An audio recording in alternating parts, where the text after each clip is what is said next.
Hi, Phil here. I have another video guys going through my thought process on my latest fan art piece, about Ina from Hololive. Now Ina, if you guys don't know, she is a VTuber from the first English generation of Hololive called Myth. Why did I decide to draw her? Well, I found her pleasing to watch. Her art streams are just my favorite and I can learn a lot from her art streams. And the vibe I get from watching her streams are just cozy and relaxing. And she's my favorite. Tomorrow! And I want to show in this painting is the cozy and relaxing feeling from watching her streams.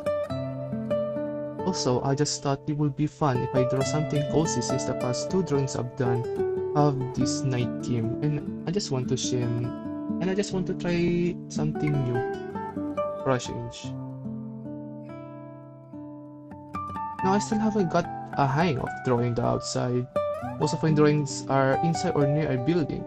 It's easy for me to draw structures because usually they have an easy structure to follow, like you just put some squares, triangles, rectangles, and you can easily make a building or a house. But nature, in the other hand, sure, it has simple shapes, but what I see is the texturing is my enemy right now, as well as the randomness, or the leaves and the grass. You can see me just analyzing my reference, how they paint the leaves, trees, mountains as well. And as you guys can see, I just lay out some simple shapes and colors to see the whole picture before I do the background and Ina. And using the gradient map to view the value of the colors to see if it harmonizes the painting. I use the gradient map to view the values of the painting to see if Ina will be the main focus. And actually it fits in quite nicely because her purple color scheme complements with the green background. I usually color the background first to get the feel of the mood of the painting. And let me just add this. I really love references. Look at my reference. Look at the reference on the left of the screen. I will just, without reference, I will just make the mountains from afar more darker, but after researching and basing some real life photos, the farther away, the more bluish, greenish, like the colors will become, like the colors of the mountains or buildings become more bluish because the atmospheric haze tends to make the distant object more lighter. I'll probably check more about it later for an upcoming piece. I tend to experiment with the background of the fields, and I think all of you guys should also experiment during your painting process. If you are not happy with it, don't outright delete your painting and just experiment. Drawing is about creating art, but also learning and experimenting. Don't go overboard with experimenting because there is no such thing as perfect. However, we as an artist can make our paintings look appealing or have this illusion of realism. We make an illusion that the background or the piece is perfect. I think the best example is Woloop's drawing. If you tend to analyze Woloop's drawing, you can see that the backgrounds or other non-important things, he tends to not render them and just paint the overall shape of the person or item. Like for gems, or like this particular artwork I found, you can see the backgrounds is not fully colored or fully perfected, but it gives this illusion that it's fully colored and fully detailed, even though it's not. But just have fun with it. Don't worry about the outcome. Just have fun with your paintings. And again, sorry if I just want to talk more about reference, but like Pinterest, Instagram, Twitter, or any social media outlet that you can use you can find reference is your best friends. Like, some people don't like using reference. If you guys are one of them, why? I know it's because you guys want to draw from imaginary, but then again, some of our imaginations come from reality, is it not? Like Pokemon, for example. Like, before I draw, and sketching the piece. I pictured Ina painting in a beach, the forest, and finally ending up with ideas of her drawing in a field. And I wanted to draw, and, and since I wanted to try paint the field because I wanted to try painting in my sheltered province, painting the mountains and the fields, and I mean, sure, I could have freestyle the background since I've lived in those parts of the country, but then again, it would be better to get some reference to not burn out your brain, but also save you a lot of time in the process. I mean, you gotta build a catalog of these ideas, of these real life things, like how does the skirt works, how does the clothes fold, a catalog of information of how to draw leaves, mountains, flowers, how to draw skulls, how to draw eyes.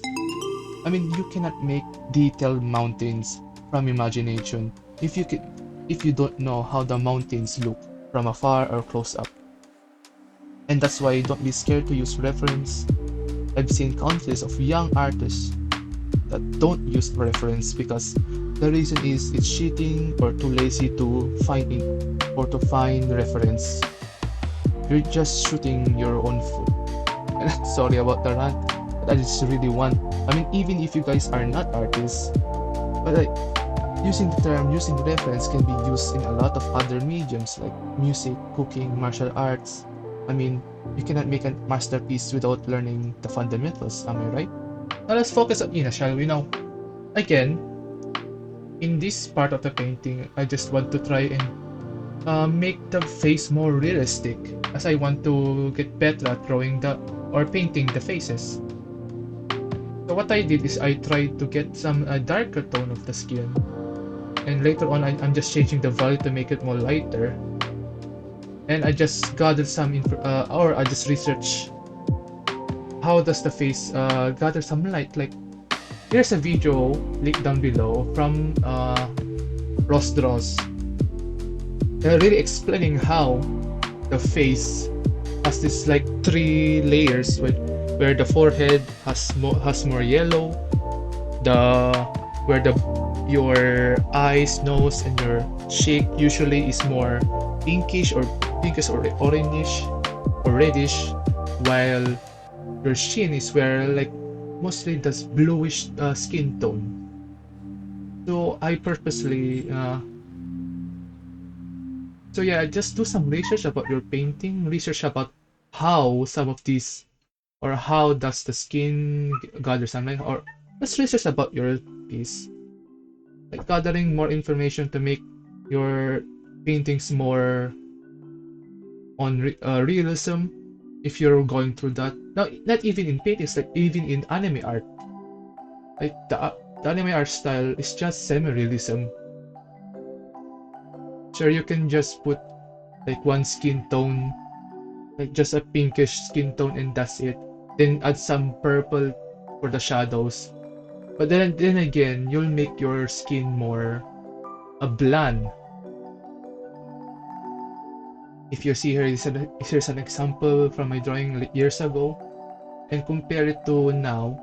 I've learned more about how the skin, how to paint the skin or how to color the skin perfectly. I mean, I'm still learning. No, I'm just putting colors. I'm just putting the colors where I think it will go. Like I said, the red colors are from the cheek and the nose area. So I just use an airbrush to just color that part with some reddish, with the reddish tint. But then again, I wanted to have my own style while drawing the face. I want it to be like near in anime style, but also like paintery. I can explain, but I just want my eyes to just pop up.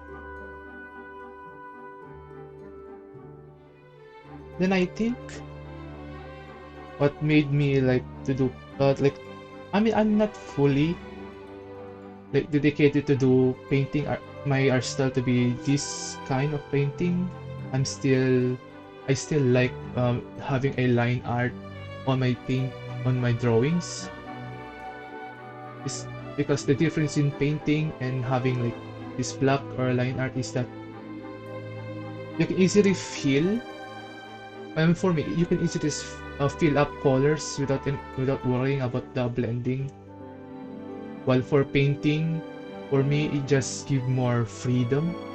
I mean, you can see I have many layers, but if I want to draw something for fun, I will just paint it in one layer for the character and then one layer for the backgrounds. Like, that's it. And more layers to add some special effects. I mean, if you look, I think the best example here is the skirt. I really hate the skirt at first because it doesn't feel like realistic. Even now, after it still bothers me. But then again, I'm looking back at this and I'm like trying to learn how the skirt works. So I think the next couple of pieces I'll have more characters who are wearing skirts. I think skirts, and I think the best way to learn is to have a theme in your drawings. So yeah, expect more characters wearing skirts, or just expect more of like these types of videos in the future. Maybe I can do like tutorials and stuff. Though I am not that talented. But I do want to share a lot of tips that I have gathered for my 10 years art journey. I've learned a lot more during my 3-month period of just trying to learn Wulup's art style. And yet, I think the face, I should really work on the face. You can see me struggling like drawing the face. I put too much effort on drawing the whole body that I forgot that the face is the more important part of the body, at least for my piece. But again, I still love the outcome. So for some reason, I think I accidentally deleted the bush layer. Yeah, I think, yeah, there you go. I recreate the bush layer, which, you know, I don't know if it will look good with the previous bush though. However, I do like it. I do like the new bush that I've drawn. But take all your those accidents as happy accidents. Like, it's just, no one's gonna grade you. No, I mean, everyone will critique you. But then again, the best critic is you. And if you want to be good on yourself, just don't bother with these little accidents and treat them as happy accidents. You'll learn more if you have the right mindset. But yeah, the lack of planning for Ina's face was the problem. But I still like the outcome. I think it was better for her mouth to be open, smiling. But like then again, it's all part of the process. Sometimes you miss, sometimes you hit. What matters is you learn something. And if you guys saw, I incorporate some of her character designs from her first model. Her apron is the sunflower, and like the sunflower hat has the 5 like stars on her head, and I really don't know what's the orange thing is on the bottom of her skirt, but for me it screams Ina. I think that's all for I have to do. Wait, no. There's also the finishing part where I just edit the values and add hard light, soft light, and some color dodges to finish off the painting, while adding some little details like the rocks and birds, cause why not? Here is the finished product, and I'm really proud of this one. I really managed to capture my imagination of a person in the fields, painting quite nicely thanks to the reference I've gathered. And but if you guys like this type of videos, comment down below. And see you guys next time. Bye bye!